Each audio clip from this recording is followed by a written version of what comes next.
You've spent years mastering the technical side, engineering, chemicals, pharma, but lately you've noticed something. You actually love working with people. You love building relationships, going to networking events, and creating opportunities. So you started wondering, should I maybe get into business development? The answer is yes, and it's easier than you think. At the BD School, we actually help many professionals like you transition from technical backgrounds to business development. And today I'm going to share some practical steps you can take today to reposition yourself in this field. But before we start, make sure to subscribe to our channel and hit the notification bell so you don't miss any of our weekly uploads. All right, let's get started.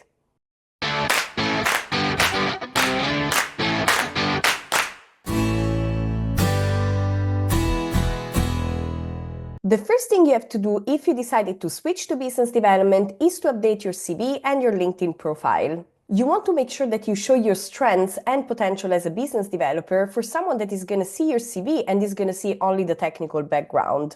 There are three main things that you have to highlight. The first thing is transferable skills. Skills like problem solving, communication, or teamwork are very important in business development. So if you already developed them in a previous job, you definitely should highlight them on your CV and LinkedIn profile. The second thing you want to do is to quantify your achievement. So, for example, if you led a project and you helped your team to increase efficiency by 15%, you want to make sure to add this number in your CV. Quantifying achievements make your impact clear and it also increases your credibility, therefore making it more likely for someone to take your application into consideration.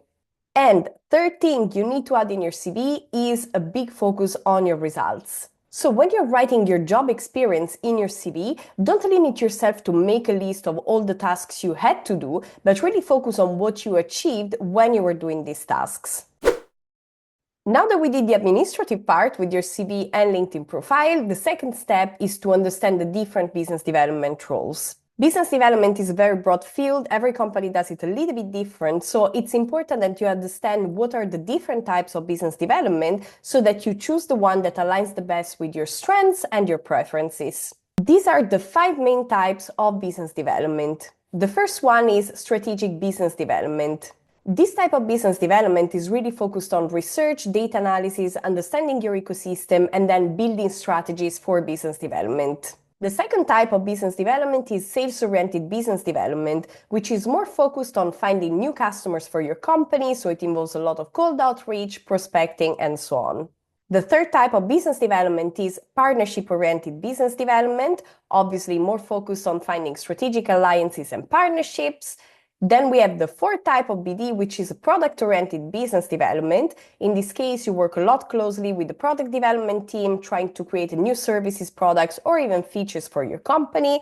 And last, we have international business development, which is a lot more centered on expanding your company into different markets. Now, most business development roles will focus on one of these areas. However, many companies will actually just blend all these different aspects in one position. So once again, make sure that you read the job description really much in depth to really see what aligns with your interests and skills. The next thing you need to do is to research the right company where you can be a business development pro. Typically, when I have students that want to switch from a more technical background to a business development role, the first thing I recommend them to do is to look at the size of the company where they want to work next. Typically, we can split between startups and large corporates. Now, working at a startup as a business development has one major requirement, which is you need to be a self-starter. You need to be a little bit entrepreneurial because most of the times you're not going to have a lot of guidance. If it's a small startup and maybe you work directly with the founder, it's not said that they know everything about business development, so you might lack this guidance. However, the big upside of working for a startup is that you get to experience business development really in a much deeper level. You can take on different challenges, you can wear many different hats, and this is the most important, you can grow your career much, much faster. On the other hand, if you work for a large corporation, you might have definitely a lot more guidance because probably your manager has been there for a long time, has a lot of experience, so they can really teach you everything they know. And this can be perfect if you don't like the risk or if you don't feel very entrepreneurial. However, you have to take into account that your career growth might be a little bit slower compared to working at a startup. There isn't really a right or wrong in this case. I think it really depends on your preferences, but that's definitely something you need to take into account. But researching the company doesn't only mean looking at the size of the company, it also really means looking at what they do, how they do it, what are the values they stand by, what is their mission. And I always recommend our students to look for companies that really fit with their preferences, with what's important to them.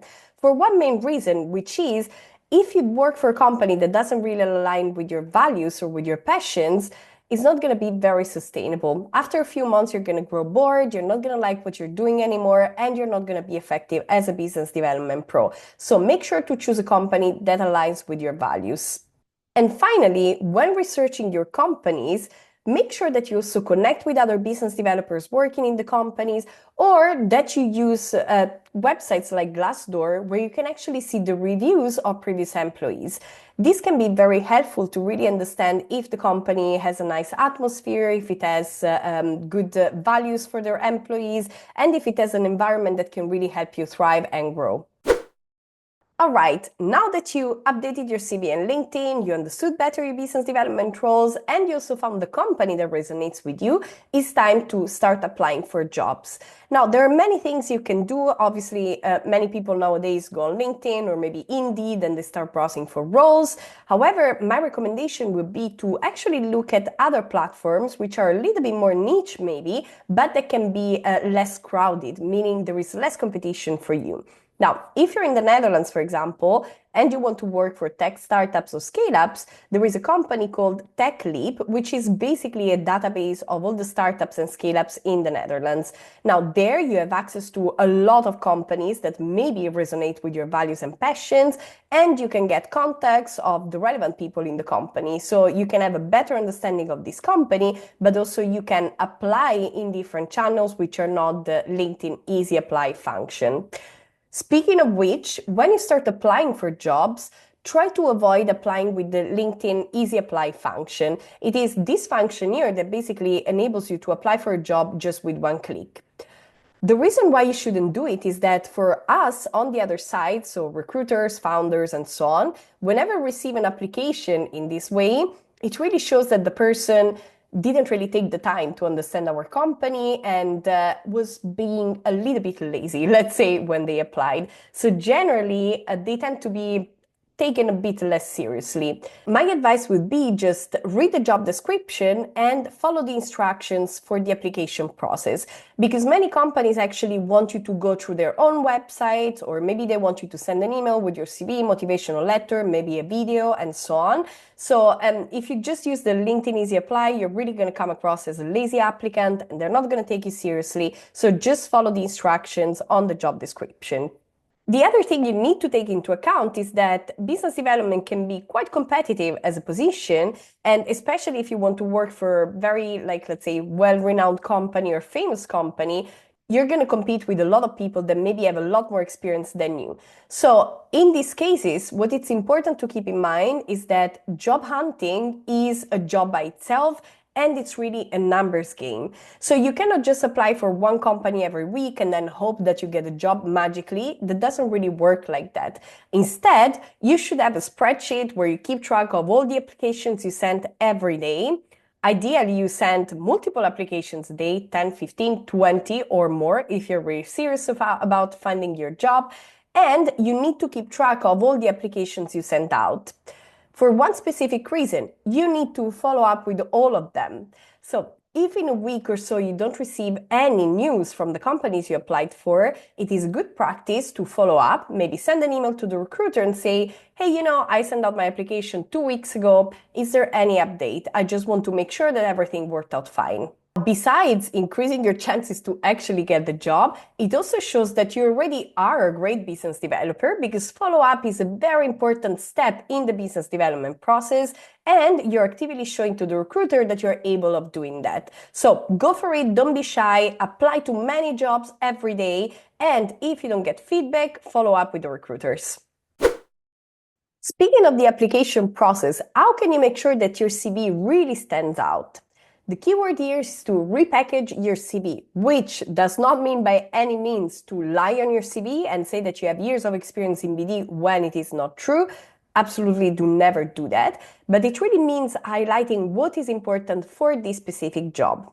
So what you have to do is, first thing is to read the job description in depth and then look for keywords that are highlighted in this job description. For example, the job description might say that you need to be very good at communication skills, both written and spoken, or that you speak 3 different languages, and so on and so forth. Make sure that you collect all these keywords and then you include them in your CV, if of course you do have these skills.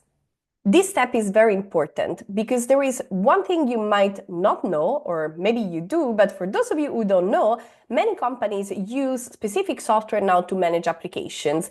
This software are called ATS, which stands for Applicant Tracking System. Now, in short, how they work is that basically they collect your CVs, and then based on the keywords, the experience that you mentioned in your CV, and so on, they're gonna either transfer your CV to the recruiter or not. They're actually just going to be disqualified automatically. For example, when you receive these emails like, oh, thank you so much for your application. However, we found someone with that fits better this profile, and so on and so forth. Chances are that this email is automatic and it's being sent out because your CV doesn't fit some of these keywords or criteria that are mentioned in the job description. So it is very important that you read the job description and then you include these keywords in your CV so that you increase your chances that the ATS doesn't disqualify you automatically and actually passes you on to the recruiter. The same goes for the application letter. I don't know why companies still want this application letter because, in my opinion, most of the times they're really just like templates or written a little bit in a rush, or you can clearly see that they're not tailored to the company. However, if the company does require an application letter, it's important that you really take the time to personalize to this specific company, which doesn't mean only to mention the company name, but it really means highlighting what it is that you like about this company, what prompted you to apply for them and not for their competitors, for example, and what are the skills and experience that will make you successful as a business development pro for this company. And finally, when you start applying for positions, make sure that you connect with the recruiter, with your future manager, and with other business development pros in the company. You can also ask them how it is to work in the company, or whether they have advice, and so on. Now, funny anecdote, in 2017, I went to work for a company in Amsterdam, and I did exactly the same. So I was checking out people on LinkedIn, and I really wanted to have a better feeling for what type of people were working there and whether I could see myself as a fit for them or not. Now, back in 2017, not everybody was on LinkedIn and not everybody was using LinkedIn as we do today. So when I actually came to the company, one of my colleagues told me after a few weeks that she found it really weird that I was checking them out on LinkedIn. I personally didn't really care. For me, it was just one of the steps in my application process. Eventually did land me the job, so I didn't regret anything. And that's the same that you should do as well. So just don't be afraid. Go ahead, contact people and just ask them how it is to work there so that you can make a more informed decision as to whether you really want to work for their company or not. All right, and for all of you who are really committed to becoming great business development professionals and want to remove the guesswork, I invite you to check our certification program where we help a lot of people transition from technical background to business development. So don't be shy, check out the link below or up there, and I hope to see you in the training. This is also the last thing I wanted to share for today. Stay tuned because in the coming weeks, we're going to share a lot more videos on how to run interviews for business development job, how to behave in the first weeks as a new business development pro. And there is a lot more content coming to help you become a great business development pro. For today, though, that's it. Let me know your ideas, feedback in the comments below, and I will see you next week with a new video.